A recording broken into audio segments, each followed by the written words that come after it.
I'm not going to lie to you, friends. Generally in the NFL, when you got these 90-man rosters and you get into training camp, when two of you are assigned the same number, it ain't a good sign for one of them. And today, we got a couple of them. Let's find out who.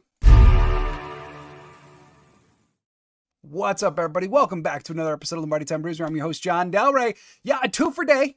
Earlier today, we had the live where we were hanging out with people talking about the Packers, and now we continue our march through the 90-man roster, finding out one fact about every single player organized by jersey number. So today, we're talking jersey number 60 through 40 and finding out something about every single one of these individuals. So, let's shift it there. There we go. Let's start right away with one of the Packers rookies, third-round selection, Teron Harper. So, Packer fans, we've been worrying for a while about Preston Smith being cornerback one, as the joke is across the webosphere. Well, now we don't necessarily have to worry about Preston Smith being cornerback one, because if they need a linebacker to suddenly hop over to cornerback, or let's say cover Davante Adams, Harper might actually be a strong candidate. See, at the University of Missouri, Harper actually played more than an anomalous amount of snaps in the slot. He played at least 45 snaps in the slot each of the last 3 years. And while 21 and 23 didn't exactly have perfect results in coverage, the numbers there from PFF, they're not stellar. His strongest graded year was in 2022, where he garnered a coverage grade of 80 and allowed only a 66.8 quarterback rating when targeted.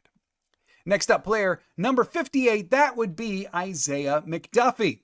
And he very well might be a starter in this year's base 4-3 for Jeff Hafley. But dating all the way back to high school, Isaiah McDuffy was actually, at one point in his life, an Iron Man. Playing under his father, who was the head coach in high school, McDuffy was a 3-time captain and finished with school records for single-season tackles, single-game tackles, career touchdowns, and career rushing yards, with over 5,500 yards rushing over his high school career. The man ain't just good at linebacker. He can run the ball a little bit too. Moving on to 57, that would be Brenton Cox Jr. We know that he can be a strong pass rusher. The Packers are continuing to hope that he develops into a strong pass rusher at the NFL level, because it would be great to have him be the number 5 edge rusher, defensive end, pick your nomenclature. But in his last 3 years in college, he mustered at least 21 pressures, at least every year, including a total of 72 over the 3. But one area that did, and might still need strong improvement, is the tackling department. You know me, I harp on tackling a lot. If everyone could just tackle all the time, defense would look a lot better no matter what the scheme is.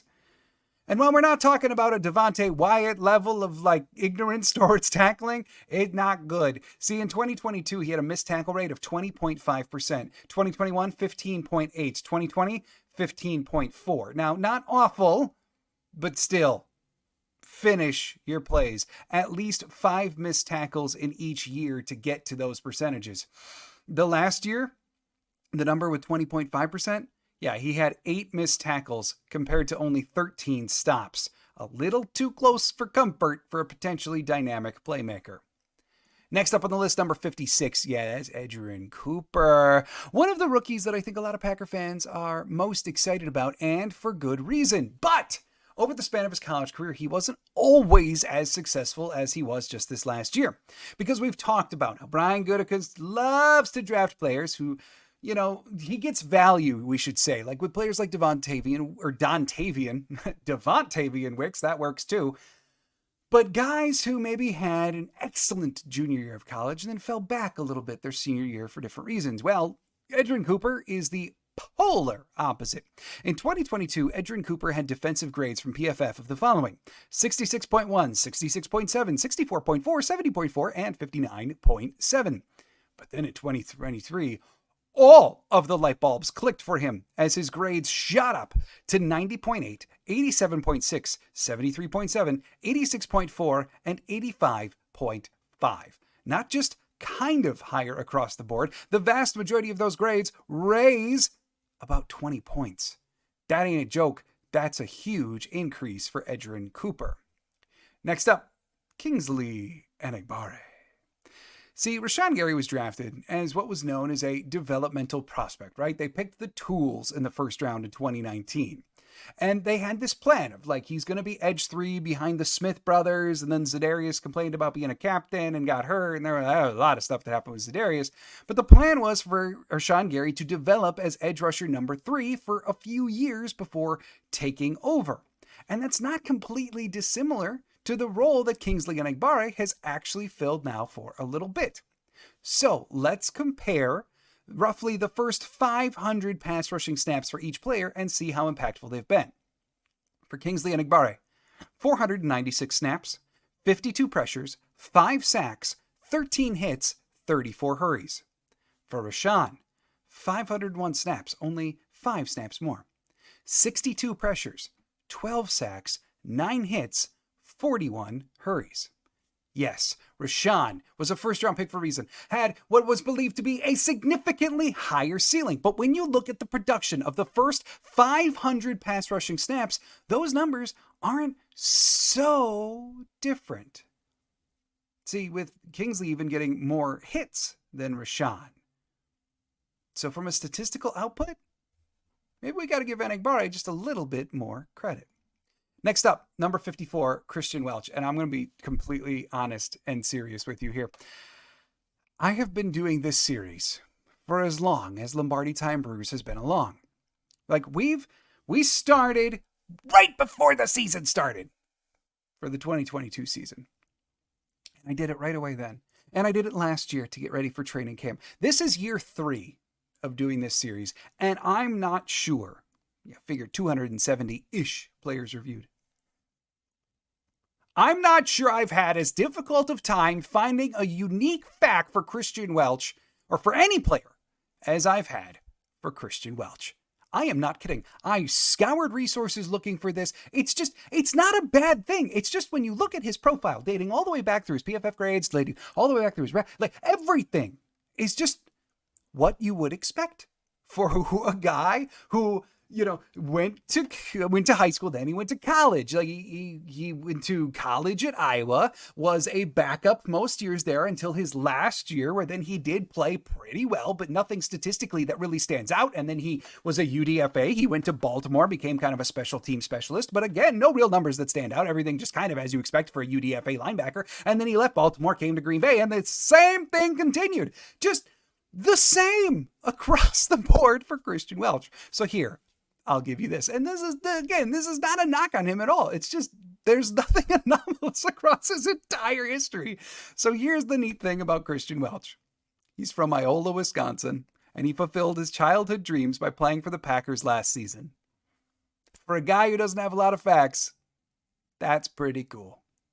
Moving on to number 53, we're talking about Aaron Mosby. The former Carolina Panther comes in at 250 pounds, making him the lightest of all the Packers linemen, edging out KeShawn Banks by just a single cheese curd. Banks is 251, Mosby 250. A lot of the other edge rushers, though, like Rashod Gary, Preston Smith, you're getting like mid-260s, mid-270s, and that's why it's notable. Historically speaking, for the Packers' draft preferences, as well as the players that they bring in on a free agent status, the Packers, granted, used to be a 3-4, but they liked their players, their edge rushers, bigger. They liked them to be 265, at the very least, high 250s like Kingsley Barfield, who's 258. Mosby being all the way down to 250 is a departure from the way that they generally like their edge rushers. Now, number 52, Rashod Gary. Yeah, that's right, one of my favorite players on the team. We can look back through Rashod Gary's history and say that 2021, his first year as a bona fide starter, no longer that number 3 piece, that was truly the emergence of Rashod Gary, when he exploded onto the scene, when his first round status was finally matched by the statistical output, when he became, at times, a dominant player. Per PFF, it was his first double-digit sack season, it was his highest grades, and I think just per the eye test, that all seems to line up, right? But one stat truly stands out to me that was an underrated aspect of that season, because when you think of that season, you think of dominance, pressure, sacks, etc. But there's one thing that he did differently that year that he's done any other year. See, Gary has never been the best tackler. He's hovered around a 15% missed tackle rate in 3 of his 5 seasons. He's never had the kind of season where like he just missed everybody and it shot up to like 25% or anything like that. It's always been 15-ish or lower. So 3 of the 5, 15%. Then he's got 1 year where it was a lot closer to 10%. But that magical year of 2021, 5.4%. And it's not because that was the injury year. It's not because that was the year that like he just didn't play a lot or didn't have a lot of tackle opportunities. See, that year he holds both of his career highs in both tackles and snaps. He hasn't matched either number since even. He just did that year an exceptionally better job of actually bringing down the human beings that he was supposed to bring down. Hopefully this coming year he makes a return to that. Next up, number 51, that's KeShawn Banks. Thus far in this series, I've highlighted one player a day who seemingly excels at making stops. Again, stops is a defensive player making a great play before a play would be anticipated to finish. It's a PFF stat. Today, that player, KeShawn Banks. His senior year in college for San Diego State, he recorded 28 solo tackles in 10 assists, while having 30 stops. More stops than even solo tackles. And it wasn't this standout thing because he did the exact same thing the year prior when he had 26 total solo tackles versus 27 stops. Plus, I'm just going to throw it in there, that year too, dude had an eye-popping 59 pressures with 33 hurries and 19 quarterback hits. Next up, number 50, Zack Tom. All content people talk quite a bit about Zack Tom, and of course, why not? Like, dude was a later round pick who then as a rookie was this phenom playing in multiple spots, doing great wherever he went. And then last year, his first year as a true like unquestioned starter, he just happened to be one of the top tackles in the league. But there's really an underrated aspect that goes along with him. See, he's not just quiet off the field. And I really think about that, right? For being one of the arguably the most talented players on the team, how often do you hear Zack Tom make a soundbite? It's not often. How often do you see a headline about something that Zack Tom said? It's really not that often. Dude's on the more quiet side of things. But the cool thing is, he's quite on the field too. See, he's played a grand total of 1,557 snaps, 489 of which came during his rookie season. That rookie year, 489 snaps. Not a single flag called against him. The most snaps from a predominantly blocking player to not have a single flag against him.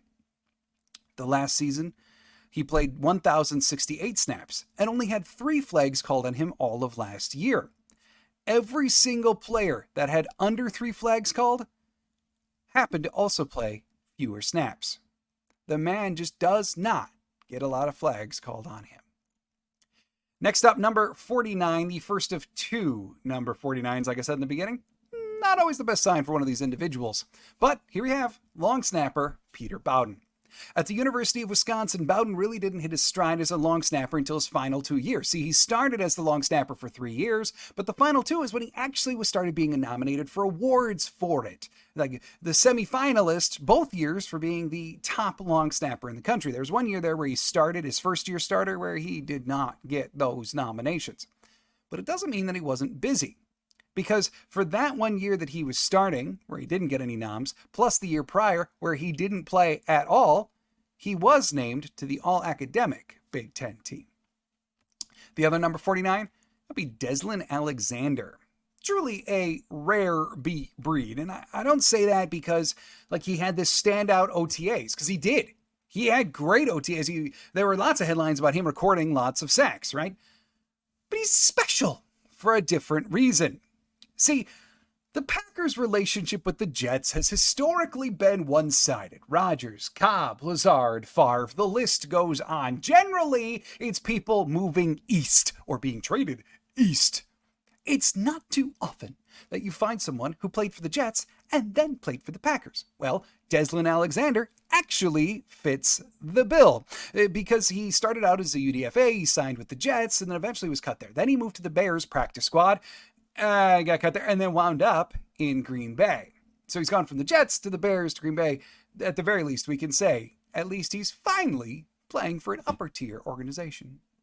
Next up, number 48, Benny Sapp III. Benny Sapp is an incredibly fun player. And I mean, like, no, he did not do a lot last year, but if you go back to college, he is a very, very fun college watch. The dude just flies everywhere. And I mean that literally. Like, he leaves his feet a lot. It's a lot of fun to watch.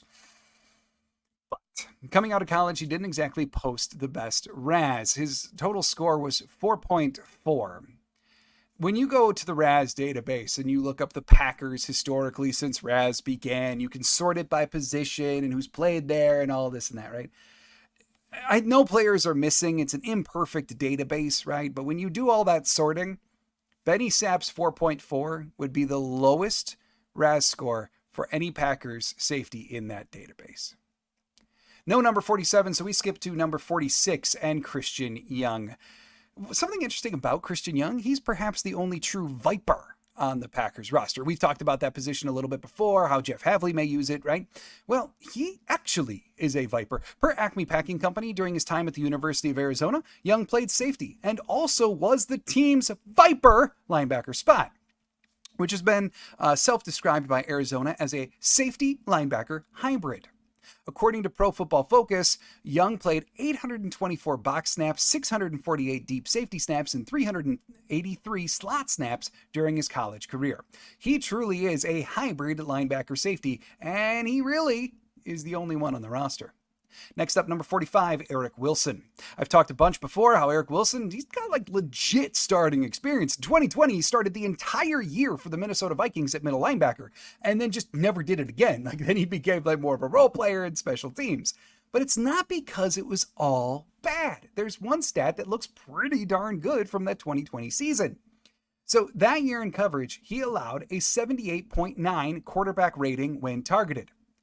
A number that just happens to be better than Devondre Campbell posted last year for the Packers, or that Quay Walker has posted in either year that he's played for the Packers. And of course, there's context to here, different schemes, different whatever.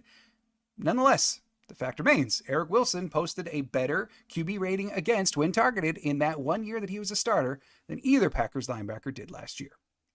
Next up, the first number 44, we're talking Henry Pearson. I spoke earlier of Benny Sapp, but he wasn't the only one to have some RAS difficulties. Henry Pearson is very much in that category as well. See, Pearson, you can kind of mold a little bit because like you can have him run as two different positions because he's kind of a tweener, right? Fullback, tight end. As a tight end, he posted a score of only 4.68. Not exactly great. As a fullback, it was much more tolerable, 6.98. But when you run him as a tight end, you see something very interesting. His top athletic comp happens to be Keith Jackson. Now, maybe not all modern fans know that name, but certainly fans from the 90s will remember that Keith Jackson was one of the tight ends from Super Bowl 31. He also was a 5-time Pro Bowler. Both were 6'2" and within a pound of 250 pounds. Their vertical, only 2 inches different. Their 20-yard split, only 0.08 of a difference between the two, and their 10-yard only 0.05 of a difference between the two. Ultimately, while Henry Pearson battles to make the roster, and does RAS really matter once you're in the NFL? Nah, not really. But you could do a lot worse than having your top comp be someone who's been talked about for the NFL Hall of Fame before. Now the second number 44. Kind of like Benny Sapp, Garrett Goforth is a really fun player. I encourage you to go watch a little bit. Like, he's fun to watch fly around the field. And he's intriguing as a UDFA, predominantly for special teams purposes. And the numbers do reflect it, because that may be where his true calling is.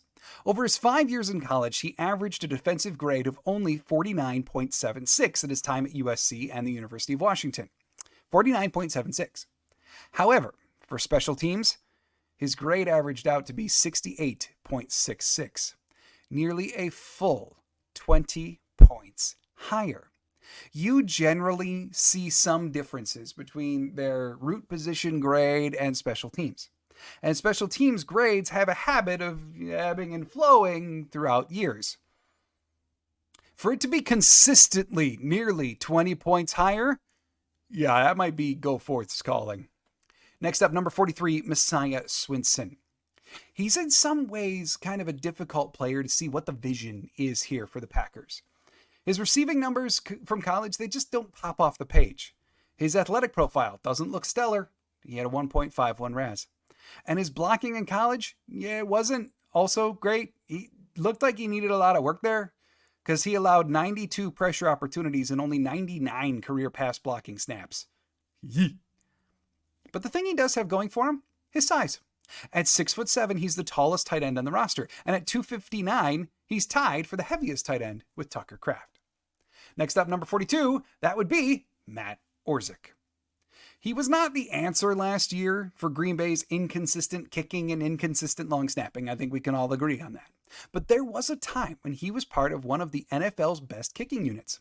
In 2021 and 2022, LA Rams kicker, that's when Orik was the full-time long snapper over there, 21 and 22.